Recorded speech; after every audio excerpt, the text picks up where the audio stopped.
Hello student, this is Aarti. Welcome to our YouTube channel.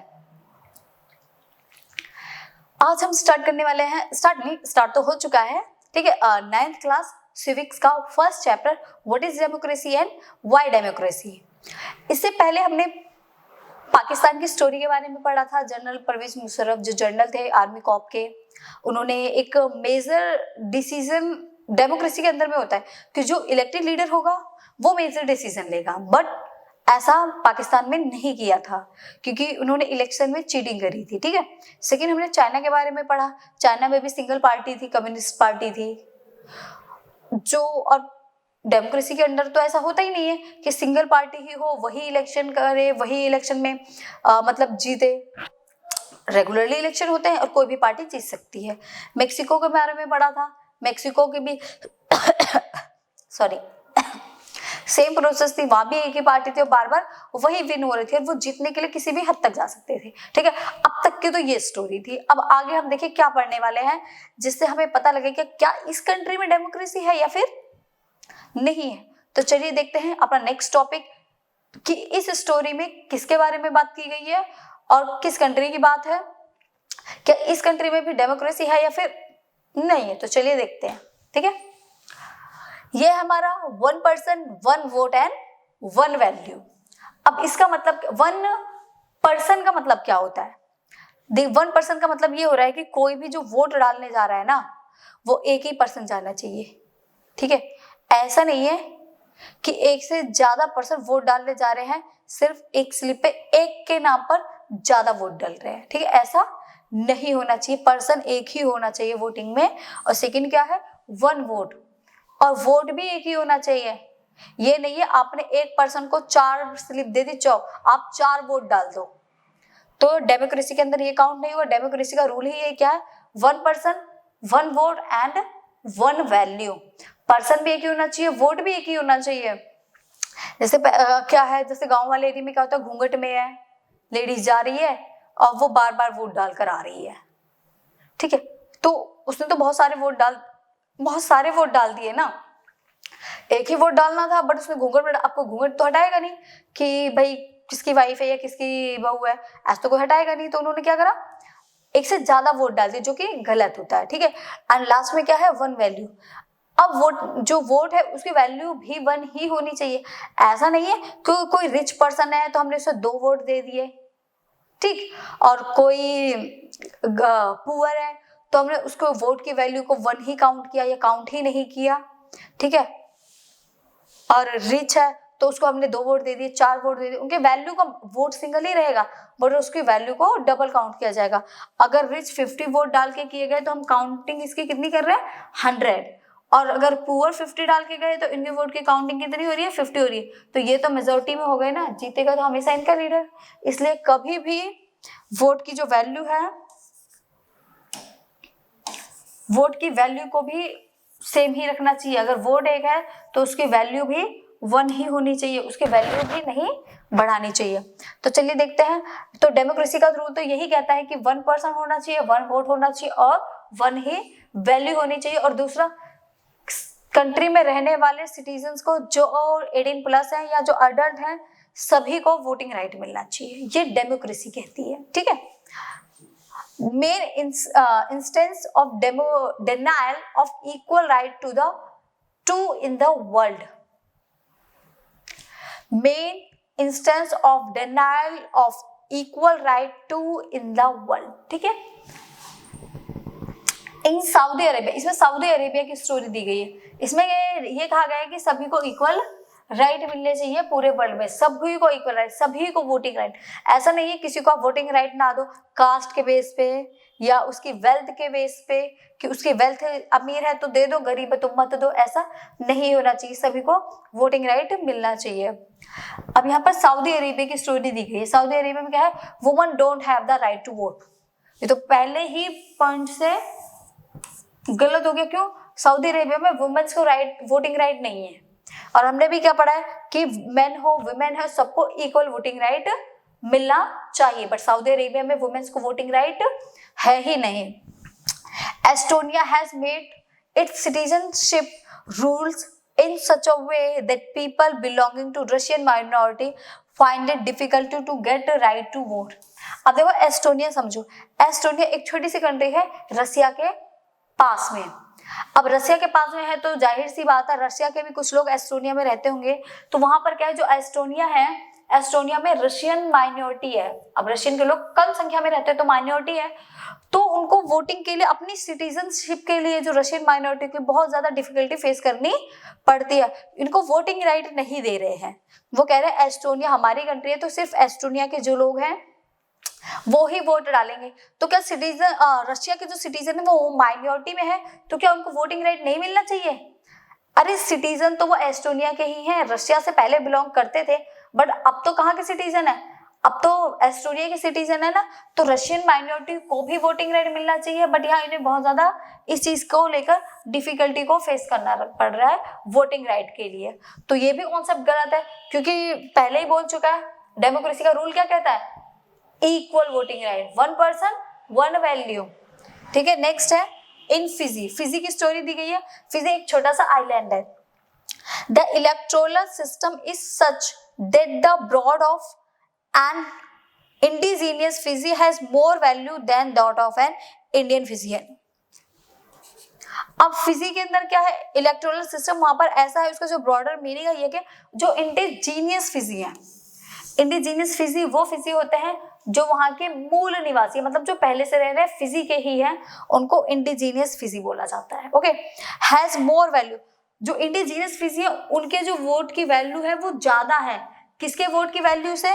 जो Indian Fijian थे, जो India के फिजियन थे। मतलब अब इंडिया के फिजियन बोलोगे क्या है, देखो जब प्लांटेशन का काम होता था तो इंडिया के लोगों को वहां ले जाया गया। अब वहां से यहाँ तक आना बहुत मुश्किल है, स्विम करते तो आएंगे नहीं।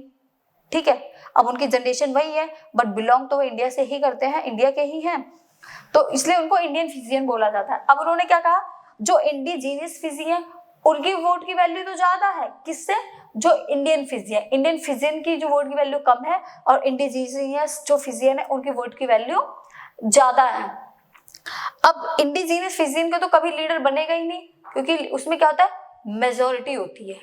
अब मेजोरिटी होती है तो मेजोरिटी तो इंडियन फिजियन की कभी आएगी नहीं, क्योंकि इनके तो वोट की वैल्यू ही ज्यादा है, और इंडियन फिजियन है वो वैसे भी माइनॉरिटी में होंगे। तो ये भी कॉन्सेप्ट डेमोक्रेसी की तरफ से रॉन्ग होता है। नेक्स्ट है democracy is based on fundamental principle of political equality. Democracy based है फंडामेंटल प्रिंसिपल के इक्वालिटी पे, कि सबको इक्वालिटी मिलनी चाहिए। यहाँ पर इक्वालिटी नहीं है, यहाँ इक्वालिटी नहीं है, यहाँ भी इक्वालिटी नहीं है, तो डेमोक्रेसी के मेथड से ये तीनों के तीनों ही रूल रॉन्ग हो जाते हैं। ठीक है, तो डेमोक्रेसी इस कंट्री में नहीं है। ओके, नेक्स्ट देखते हैं, in a democracy each adult citizen must have 1 vote and each vote must have 1 value. Democracy क्या कहती है, अडल्ट जो भी वोटिंग सिटीजन है, अडल्ट सिटीजन है, सभी को वोटिंग राइट मिलना चाहिए, और हर वोट की वैल्यू कितनी होनी चाहिए, 1 होनी चाहिए। ये ना, vote and each vote must have 1 value, और हर वोट की वैल्यू को 1 ही काउंट किया जाना चाहिए, 1 वैल्यू एंड 1 वोट। ये थे आपके डेमोक्रेसी के फीचर्स, जिसमें डेमोक्रेसी क्या कहते हैं, सबको एक ही बराबर मानो, इक्वालिटी दो। ओके, नेक्स्ट देखते हैं, नेक्स्ट क्या है हमारा, नेक्स्ट है rule of law and respect for rights. जो रूल्स बनाए गए हैं उनकी रिस्पेक्ट करनी चाहिए। ठीक है, जो रूल्स है उनकी रिस्पेक्ट करनी चाहिए, जो राइट्स है उनकी रिस्पेक्ट करनी चाहिए। ये डेमोक्रेसी कहते हैं कि rule of law and respect for rights. जो रूल है बनाए गए हैं, लॉ बनाए गए हैं, उनकी रिस्पेक्ट करो, राइट्स की भी रिस्पेक्ट करो। डेमोक्रेसी के अंदर ये है, रूल्स के अगेंस्ट जाकर काम नहीं करना चाहिए। अगर आप रूल्स के अगेंस्ट में जाकर काम कर रहे हो, लॉ के अगेंस्ट में जाकर काम कर रहे हो, तो उस कंट्री में डेमोक्रेसी नहीं है। रूल के अंदर, लॉ के अंदर रहकर आपको काम करना है। अगर उसके अगेंस्ट गए आप, तब आप एक डेमोक्रेटिक पीपल नहीं हो। अब यहाँ देखते हैं किसके बारे में स्टोरी है और इसकी स्टोरी क्या है। इसके बाद आप मुझे बताना क्या डेमोक्रेसी है। क्या कह रहे हो मैम, 3 में तो नहीं थी, क्या पता इसमें हो। तो चलिए देखते हैं, क्या पता इसमें हो, आई होप होनी चाहिए। ठीक है, चलिए देखते हैं। फर्स्ट है जिम्बाब्वे। ये जिम्बाब्वे की स्टोरी है, जिम्बाब्वे अफ्रीका में है। ओके, जिम्बाब्वे को फ्रीडम मिली है इंडिपेंडेंस फ्रॉम वाइट माइनॉरिटी से। वाइट माइनॉरिटी का रूल था जिम्बाब्वे पे, रेसिज्म पे, स्किन कलर, जो कलर है ना आपका व्हाइट एंड ब्लैक, इस पे वहां पर व्हाइट माइनॉरिटी रूल करती थी। जो इंडिपेंडेंस मिली थी इन्हें 1980 में इंडिपेंडेंट मिली है। Since then the country has been ruled by ZANU PF। वहां अब जिम्बाब्वे में भी एक पार्टी है ZANU PF जो रूल कर रही थी, single party, the party that led the freedom struggle. ये जो पार्टी थी ZANU PF, ये बहुत अच्छी पार्टी थी और इसने बहुत ज्यादा स्ट्रगल किया था। ठीक है, जरा सा वेट करना।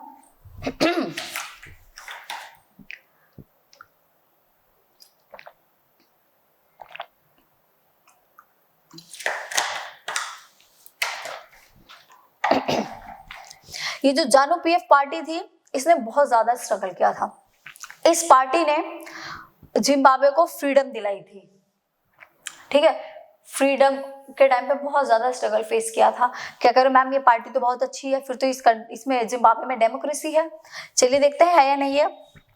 और इसके जो लीडर थे वो थे रॉबर्ट मुगाबे, PR पार्टी के लीडर, ZANU PF पार्टी के जो लीडर थे वो रॉबर्ट मुगाबे थे। Has been ruling the country since independence. जब से इन्हें आजादी मिली तब से यही रूल कर रहे थे जिम्बाब्वे में। अच्छे लीडर थे, बहुत ज्यादा पॉपुलर लीडर थे, तो लोगों ने इनको जिताया भी था, क्योंकि जिम्बाब्वे को जो फ्रीडम मिली थी वो इन्हीं की वजह से मिली थी। इन्होंने ही फ्रीडम दिलाई थी जिम्बाब्वे को। बहुत बड़ा स्ट्रगल फेस किया था रॉबर्ट मुगाबे ने। तो इनका जीतना तो कॉमन सी बात है, जो इतना पॉपुलर लीडर होगा क्या वो भी नहीं जीतेगा? उसका तो जीतना बनता है। Election have been held regularly and always won by ZANU PF। Elections regular हो रहे थे और हर बार कौन जीत रहा था? ZANU PF जो पार्टी थी, ZANU PF पार्टी हर बार जीती थी। ये बात थोड़ी सी खटक रही है। कैसे? क्या कोई पार्टी इतने टाइम तक रूल करना सही? इन्होंने 70 ईयर्स तक 70 ईयर्स तक रूल किया था इन्होंने। क्या कह रहे हो मैम, पॉपुलर पार्टी है, क्या पता जीत भी रही हो, इतना अच्छा काम किया है। हाँ बेशक किया है, बट क्या 70 ईयर रूल करना बहुत बड़ा टाइम पीरियड होता है? इतने बड़े टाइम पीरियड में कोई भी पार्टी कैसे, मतलब क्या कभी कुछ गलत नहीं किया? चलिए देखते हैं, अगर होगा तो स्टोरी में होगा, नहीं होगा तो अच्छी बात है, आपको एक डेमोक्रेसी वाली पार्टी देखने को मिलेगी। रेगुलरली इलेक्शन होते और हर इलेक्शन में कौन जीत रहा था? ZANU PF पार्टी ही जीत रही थी। President Mugabe is popular but also uses unfair practices in election. देखिए मिल गया पॉइंट यहाँ पर, अनफेयर प्रैक्टिसेस इन इलेक्शन। रॉबर्ट मुगाबे प्रेसिडेंट थे, पॉपुलर थे, बट फिर भी उन्हें अनफेयर प्रैक्टिसेस का यूज करना क्यों पड़ा? देखिए कोई भी जो लीडर होता है ना, जब तक उसके पास में पावर कम होती है तब तक वो बहुत अच्छे से काम करता है। जब उसके पास में पावर आ जाती है ना, तो वो कभी ये नहीं चाहता कि कभी भी उसके हाथ से पावर निकलकर बाहर जाए। वो किसी भी हद तक जा सकता है खुद जीतने के लिए। जो यहाँ पर किसने किया? ZANU PF के लीडर रॉबर्ट मुगाबे ने किया। पॉपुलर थे, स्टार्टिंग में लोगों ने इनको जिताया। जब इनको लगा इनकी पॉपुलैरिटी कम हो रही है, लोग इनको अब नहीं जिताएंगे, तब इन्होंने अनफेयर प्रैक्टिसेस का यूज करना स्टार्ट कर दिया। इसलिए ZANU PF पार्टी ही जीत रही थी हमेशा। इसलिए नहीं, पॉपुलर तो ये थे बट इन्होंने अनफेयर प्रैक्टिस का यूज किया क्योंकि ये कभी हारना नहीं चाहते थे। फिर इन्होंने सारी चीजों पर अपना कंट्रोल करना स्टार्ट कर दिया। कंट्रोल करना शुरू कर दिया, लोग इसके अगेंस्ट होने शुरू हो गए, तो इन्होंने किसी भी हद में जीतना स्टार्ट कर दिया। कुछ भी करना पड़े इन्हें, किसी भी हद तक जाना पड़े, बट जीतना इन्हीं को है। ठीक है, डेमोक्रेसी तो ये नहीं कहती। Opposition party workers are harass. जो ओपोजिशन पार्टी के वर्कर्स होते थे उनको हरास किया जाता था। And there are meeting disturb, और उनकी मीटिंग को डिस्टर्ब किया जाता था, उनकी मीटिंग नहीं होने दी जाती थी, उनको हरास किया जाता था, उनको बहुत ज्यादा परेशान किया जाता था। पब्लिक प्रोटेस्ट, जो पब्लिक प्रोटेस्ट करती थी and demonstration against the government are declare illegal. Public जो भी प्रोटेस्ट करती थी, डेमोन्स्ट्रेशन करती थी, किसके? गवर्नमेंट के अगेंस्ट में, उन सबको इन्होंने क्या कर दिया? इलीगल डिक्लेयर कर दिया कि ये सारे काम इलीगल, क्योंकि गवर्नमेंट में तो यही थे और गवर्नमेंट ने उन्हें क्या कर दिया, इलीगल कर दिया। अब प्रोटेस्ट होने बंद हो गए, पार्टी में कोई खड़ा नहीं होगा, अपोजिशन पार्टी में उनको हरास किया जा रहा है, उनकी मीटिंग को डिस्टर्ब किया जा रहा है। अब आप बताइए कहां से डेमोक्रेसी लग रही है? ये नहीं लग रही ना। There is a law that limits the right to criticise the president. यहाँ पर लॉ थे, क्या लॉ को लिमिट में रखा गया? Law that limits the right to criticise. जितने भी लॉ थे बनाए गए थे उन पर लिमिट नहीं थी, उनको क्रिटिसाइज किया जा रहा था प्रेसिडेंट, मतलब लिमिट की मान ही नहीं रही थी। जो लिमिट थी लॉ पर उसको फॉलो नहीं किया जा रहा था। जो प्रेसिडेंट था वो अपनी मनमर्जी से काम कर रहा था, किसी भी लिमिट्स को या किसी भी लॉ को वो मान ही नहीं रहा था। Both print and electronic media are controlled by government and given only the ruling party's version। जो मीडिया थी, ठीक है, इलेक्ट्रॉनिक मीडिया और जो प्रिंट था, इन सबको गवर्नमेंट ने या रूलिंग पार्टी ने अपने कंट्रोल में कर दिया था। सिर्फ क्या बोल, प्रिंट इलेक्ट्रॉनिक मीडिया गवर्नमेंट ने अपने कंट्रोल में कर लिया। और उन्होंने क्या बोला, अब देखिए सिंपल सी बात है, मैं रूलिंग पार्टी में हूं, मैं क्यों चाहूंगी कि मीडिया या प्रिंट न्यूज़पेपर मेरा बुरा दिखाए, लोगों को मेरे बारे में कुछ भी ऐसा बताए जो नेगेटिव हो। मैं तो हमेशा ये चाहूंगी ना कि मेरे बारे में लोगों को पॉजिटिव बताया जाए, मेरे बारे में सारी डिटेल उनको पॉजिटिवली बताया जाए कि मैंने कितने अच्छे काम किए, गलत भी किए ना उनको भी अच्छा करके दिखाओ कि मैंने कितना अच्छा किया। मैं क्यों चाहूंगी कि मेरी नेगेटिविटी फैले सोसाइटी में, पॉजिटिव ही तो सोचूंगी। तो सेम वही चीज यहाँ पर भी है, रूलिंग पार्टी ने अपने वर्जन को एडॉप्ट किया, उसने अपने बारे में बताना स्टार्ट किया। जो अपोजिशन पार्टी थी उन्होंने उसको कंट्रोल कर लिया कि आप सिर्फ वो बोलोगे जो हम कहेंगे। Okay, popular governments and popular leaders like Mugabe can be autocratic. जो पॉपुलर लीडर थे या फिर सिंपल सी बात है मुगाबे थे लीडर, वो ऑटोक्रिटिक हो गए, अपना ही अपने बारे में सोच रहे थे, जो उनको करना था वो कर रहे थे, तो किसी की सुन ही नहीं रहे थे। People should be free to think, to have opinions, to express these in public, to from association to protest। अगर पीपल कुछ भी फ्रीली एक्सप्रेस कर रहे हैं अपने बारे में, अपने ओपिनियन को, तो उनको भी क्या बोला जा रहा है कि ये क्या कर रहे हैं, प्रोटेस्ट कर रहे हैं, उनको भी इलीगल बनाया जा रहा था। तो मतलब यहाँ पर किसी भी पब्लिक की सुनी नहीं जा रही थी, जो करना है गवर्नमेंट ही करेगी। अगर किसी ने कुछ भी करने की कोशिश करी तो उसको इलीगल अनाउंस किया जा रहा था। ओके, नेक्स्ट है, the state should protect some basic rights and take other political action. और जो स्टेट था उसने क्या करा था, protect some basic right and take other political action. लोगों के जो राइट्स थे स्टेट ने उनको प्रोटेक्ट किया था, और जो अदर पॉलिटिकल एक्शंस थे, अदर पॉलिटिकल एक्शंस भी लिए जा रहे थे। देखिए डेमोक्रेसी के अंदर में क्या होता है, डेमोक्रेसी के अंदर में जो लोगों के बेसिक राइट्स होते हैं, जो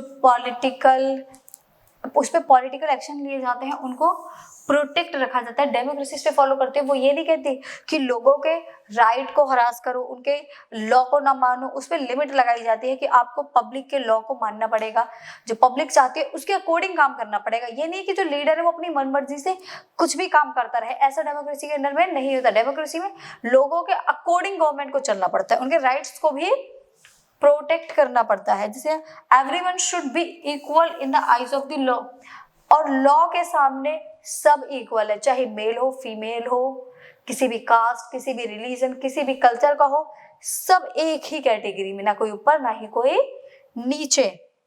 democratic government has to respect some basic rules and it has to respect some guarantee to the minorities.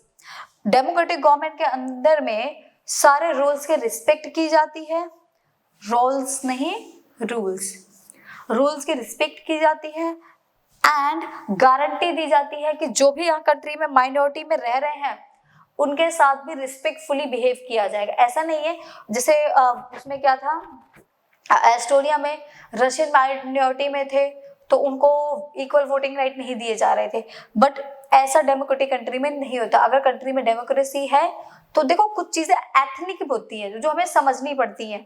ये नहीं है कि चीजें लीगली होंगे तभी क्या, लीगली तो आप कुछ भी कर सकते हो, बट कुछ चीजें एथनिक आपके अंदर भी तो होनी चाहिए। स्पिरिट होनी चाहिए, मोरल स्पिरिट होनी चाहिए कि अगर डेमोक्रेसी है कंट्री में तो इसके अकॉर्डिंग हमें चलना है, ठीक है। जैसे कि यहाँ पर ये बताया गया माइनॉरिटी है तो अरे सिटीजन तो आपकी ही कंट्री के हैं तो उनको भी इक्वल राइट दो ना, उनके लिए इक्वल राइट्स क्यों नहीं। In democracy every major decision has to go through a series of consultation. Democracy के अंदर जितने भी मेजर डिसीजन लिए जाते हैं वो ऐसे ही नहीं ले जाते, पूरे कंसल्टेशन के बाद में ले जाते, पूरा प्रॉपर डिस्कशन होता है, उसके बाद में किसी भी मेजर डिसीजन को लिया जाता है। एंड नेक्स्ट है a democratic government rule within limits set by constitutional law and citizens right. किसी भी डेमोक्रेसी गवर्नमेंट के अंदर में जो रूल्स बनाए जाते हैं, फर्स्टली तो उन रूल्स में लिमिट भी लगाई जाती है, ठीक है। और दूसरा है सेट बाय कॉन्स्टिट्यूशनल लॉ, ऐसे ही नहीं बनाए जाते, जो कॉन्स्टिट्यूशनल लॉ है, कॉन्स्टिट्यूशन के थ्रू बने गए हैं, उन लॉ को ही फॉलो किया जाता है और उन लॉ को ही मानना पड़ता है। अगर डेमोक्रेसी के अंदर कॉन्स्टिट्यूशंस को नहीं माना जा रहा है तो चीजें सही नहीं है, जैसा इसके अंदर था। किसमें? जिम्बाब्वे में क्या था, हम जिम्बाब्वे पढ़ रहे हैं ना, rule of law and respect for right. इसके अंदर में क्या था, देखो जो जानू पीएफ था, अब वो जानू पीएफ ने क्या करा, रॉबर्ट मुगाबे ने क्या करा, इलेक्शन करवा दिए। अब इलेक्शन करवा दिए, इलेक्शन करवाने के बाद उन्होंने कॉन्स्टिट्यूशन चेंज कर दिया, कॉन्स्टिट्यूशन चेंज कर दिया। मैं कॉन्स्टिट्यूशन के अकॉर्डिंग रूल कर रही हूँ, बट मैंने क्या करा, कॉन्स्टिट्यूशन ही बदल दिया। अब कॉन्स्टिट्यूशन मैंने मेरे अकॉर्डिंग बदला है, ठीक है, मैंने कॉन्स्टिट्यूशन मेरे अकॉर्डिंग चेंज कर दिया।